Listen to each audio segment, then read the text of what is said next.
안녕하세요. 반갑습니다.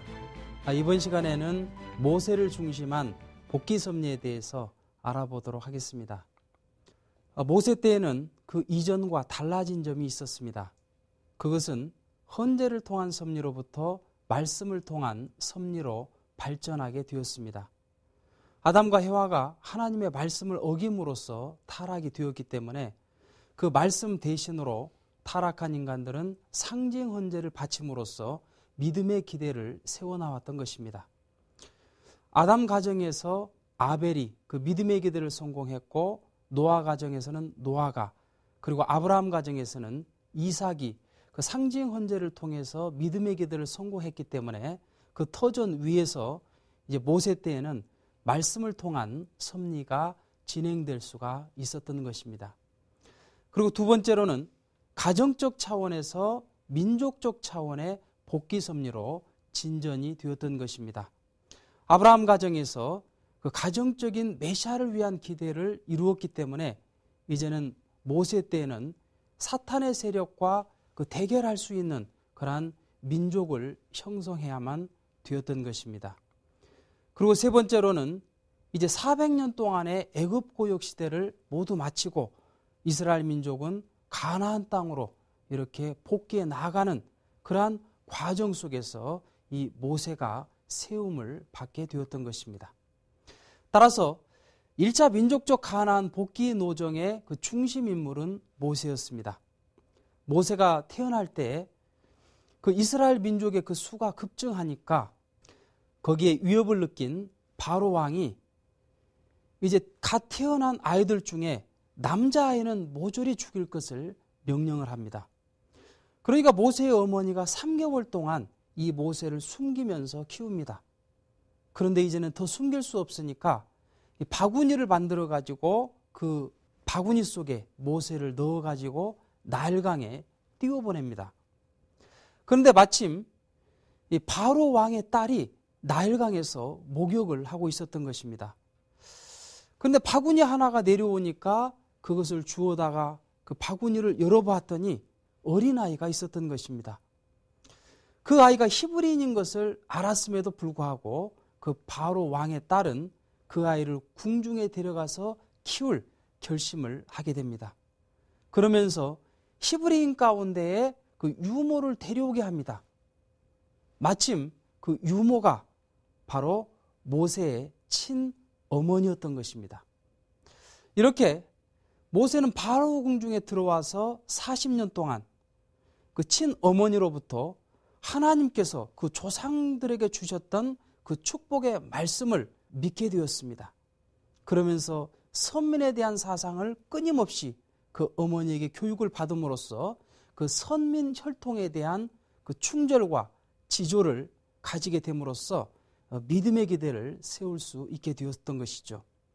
그리고 그 터 위에서 타락성을 벗기 위한 탕감 조건을 세움으로써 이 실체 기대를 이룰 때 이 메시아를 위한 그 민족적인 기대가 이룰 수 있었던 것입니다.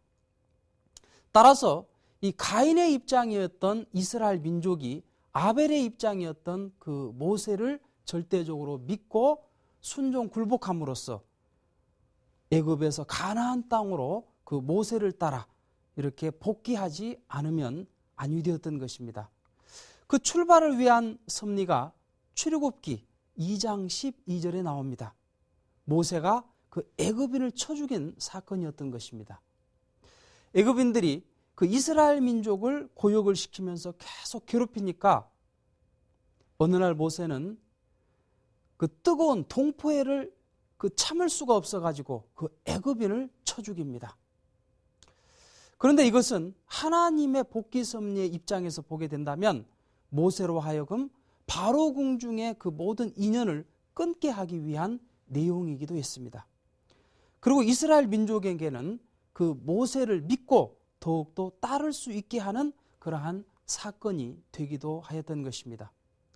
그리고 지금까지 사탄이 하늘편을 끊임없이 쳐왔기 때문에 이제 그것을 탕감복게 하기 위해서는 하늘편이 그 사탄을 침으로써 그 출발을 위한 섭리를 할 수 있게 되었던 것입니다. 그런데 그 다음 날 또 이스라엘 민족 중에서 두 사람이 싸우는 모습을 모세가 보고 있었습니다. 그래가지고 그 싸움을 중재를 하려고 갔더니 그 중에 한 사람이 큰 소리를 치면서 언제 당신더러 우리의 법관이 되게 했느냐? 어제는 애굽인을 죽이더니 오늘은 나를 죽일 셈이냐? 그러면서 애굽인을 죽였던 것을 폭로해 버립니다. 그 소식을 들은 바로가 그 모세를 죽이려 합니다. 그러니까 출애굽기 2장 15절을 보게 되면 모세가 미디안 광야로 도망을 가는 장면이 나오는 것입니다. 따라서 1차 민족적 가나안 복귀 섭리는 출발도 하지 못하고 실패하고 말았던 것입니다. 그러나 모세는 미디안 광야에서 40년 동안 하나님께서 그 조상들에게 주셨던 축복의 말씀을 절대적으로 믿고 하나님의 뜻 맞는 그러한 생활을 했기 때문에 믿음의 기대를 다시 세울 수가 있었던 것입니다. 그리고 하나님께서는 그 모세에게 3대 기적과 10재앙을 줌으로써 그 애굽인을 칠 수 있도록 그 권능을 부여하십니다. 그 모습을 보았던 이스라엘 민족들은 이 사람이야말로 우리를 영도할 수 있는 지도자다. 그렇게 이제 느낌으로써 드디어 이스라엘 민족은 모세를 따라서 애굽에서 가나안 땅으로 이제 출발을 하게 되었던 것입니다. 만일 이스라엘 민족이 그 모세를 따라서 1차 가나안 복귀 노정을 승리했다고 한다면 블레셋의 고든 길을 따라서 21일이면 그 가나안에 당도했을 것입니다. 그런데 그 1차 노정을 실패했기 때문에 그 탕감 조건은 더욱더 가중이 되어가지고 21개월 노정이 되었던 것입니다. 성서를 보게 되면 장정만 60만 명이 이 애굽 땅을 떠났다라고 기록하고 있습니다. 그러니까 부녀자와 그 아이들까지 합치면 그 2배 이상이 되는 그 많은 숫자가 이제 모세를 중심 삼고 라암셋에서 출발을 하게 되었던 것입니다. 1월 15일에 그 라암셋을 출발해서 이제 3일 만에 숫곳에 다다르게 됩니다. 거기에서부터 하나님께서는 낮에는 구름 기둥으로 밤에는 불 기둥으로 역사를 해주시게 되었던 것입니다. 그리고 우리가 너무나도 잘 알고 있는 그 홍해 사건이 바로 여기에서 펼쳐지게 되었던 것입니다. 그리고 이제 2월 15일 한 달 만에 이 신광야에 다다르게 됩니다. 이제 애굽에서부터 가지고 왔던 그 식량이 이제 한 달이 되니까 바닥이 났습니다. 그러니까 하나님께서는 그때부터는 만나와 메추리를 매일같이 내려주시게 되었던 것입니다. 그리고 이제 르비딤에 도착할 쯤에는 이제는 물도 없고 목이 마르니까 하나님께서는 이스라엘 민족을 호렙산으로 이끌어가지고 그 모세를 중심 삼고 호렙산에서 반석을 치게 함으로써 이 샘물을 마시게 했던 것입니다. 그리고 다시 이제 시내 광야로 들어가게 되었던 것입니다. 여기에서 하나님께서는 모세를 시내산에 불러서 특별한 말씀을 주시게 되었던 것입니다.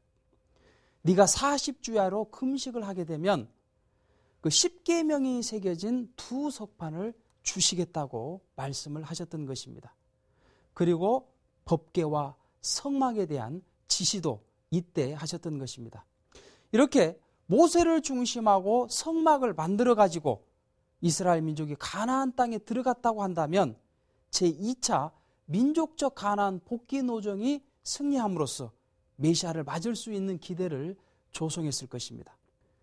그렇다면 여기에서 왜 하나님께서는 성막을 지으라고 하셨을까요? 원래 성막은 성전의 축소체입니다. 요한복음 2장 21절을 보게 되면 예수님을 성전으로 표현하고 있습니다. 따라서 이 성막은 예수님을 표시한 내용인 것입니다. 그런데 이스라엘 민족은 끊임없이 하나님을 불신해 나왔던 것입니다. 그리고 모세마저도 언제 불신할 수 있는 그 입장에 설지도 몰랐기 때문에 하나님께서는 인간이 설령 불신한다 할지라도 그 메시아를 상징하는 성막을 그 신앙의 대상으로 삼아가지고 그것을 받들고 모시는 사람이 한 사람만이라도 있다면 그 사람을 중심 삼고 하나님의 복귀 섭리의 뜻을 진행해 나가려고 하셨던 것입니다. 자, 그리고 이 성막 안에는 법궤가 있었습니다. 그 법궤는 성막의 축소체인데 그 법궤 속에는 두 석판이 들어있었고 하나님께서 이스라엘 민족에게 주셨던 생명의 양식인 만나가 이 금항아리에 들어있었습니다. 그리고 하나님의 권능을 상징하는 그 아론의 쌍난 지팡이가 들어있었던 것입니다. 그리고 그 법궤 안에는 두 석판이 들어있었습니다.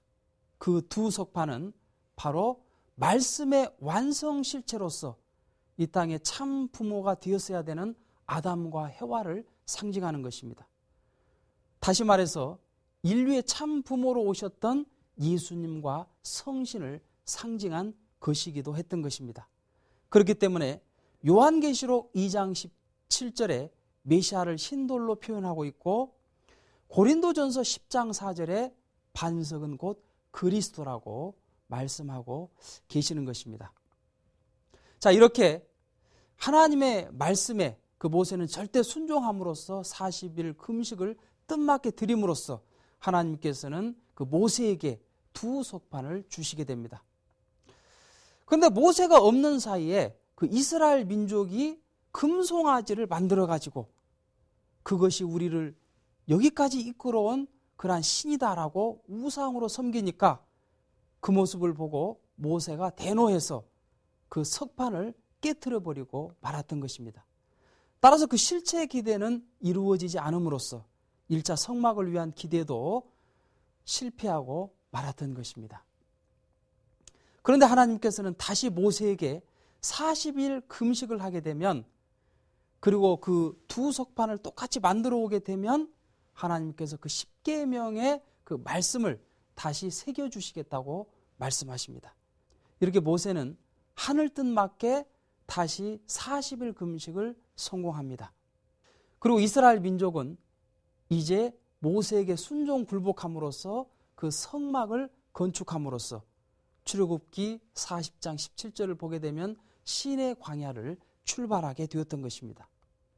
그런데 민수기 11장 1절 이하를 보게 되면 이스라엘 민족이 다시 모세를 불신합니다. 애굽에서는 고기도 있었고 참외도 있었고 수박도 있었는데 지금은 먹을 것이 없다. 그러면서 모세를 불신을 하니까 이 2차 성막을 위한 기대는 결국 실패로 돌아가고 말았던 것입니다. 그러나 모세는 하나님 앞에 절대적인 신앙의 기준 가운데 두 차례에 걸친 그 믿음의 기대를 세웠던 것입니다. 따라서 이스라엘 민족이 모세와 하나만 되었다라고 한다면 그 모세를 중심 삼고 가나안 땅에 들어감으로써 메시아를 위한 기대를 조성할 수 있었던 것입니다. 그러한 조건을 세우기 위해서 하나님께서는 그 이스라엘의 12지파 가운데 12명의 지파장을 세워가지고 그들을 가나안 정탐을 보냅니다. 40일 동안 12명이 가나안 땅을 정탐하고 돌아옵니다. 그러니까 그 중에 2명 여호수아와 갈렙은 믿음의 보고를 드립니다. 하나님께서 이 땅을 예비해 놓았다. 우리가 들어가기만 하면 승리할 수 있다. 그 두 사람은 그렇게 말했던 것입니다. 그러나 그 외의 10명은 우리가 가나안 땅에 가보니까 그들은 마치 거인과 같고 우리는 메뚜기와 같더라. 우리가 만일 들어간다면 우리는 다 죽고 말 것이다. 그렇게 보고를 했던 것입니다. 그러니까 이스라엘 민족이 어느 말을 믿었겠습니까? 바로 10명의 말을 믿었던 것입니다. 따라서 민수기서 14장 3절을 보게 되면 이스라엘 민족이 다시 애굽으로 돌아가자 하면서 모세를 불신함으로써 결국 제3차 성막을 위한 기대도 실패하고 말았던 것입니다. 이렇게 세 차례에 걸친 성막을 위한 기대를 잃어버렸기 때문에 제2차 민족적 가나안 복귀 노정은 실패하고 말았던 것입니다. 따라서 21개월 광야 노정이 이 민수기 14장 34절을 보게 되면 40년 광야 노정으로 연장되게 되었던 것입니다.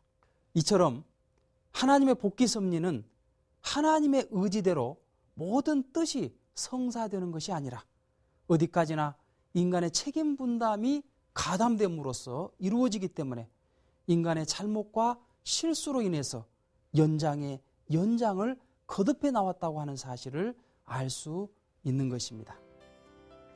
그렇다면 다음 시간에는 모세를 중심하고 이스라엘 민족이 3차 민족적 가나안 복귀 노정을 어떻게 걸어갔는지를 알아보기로 하겠습니다. 감사합니다.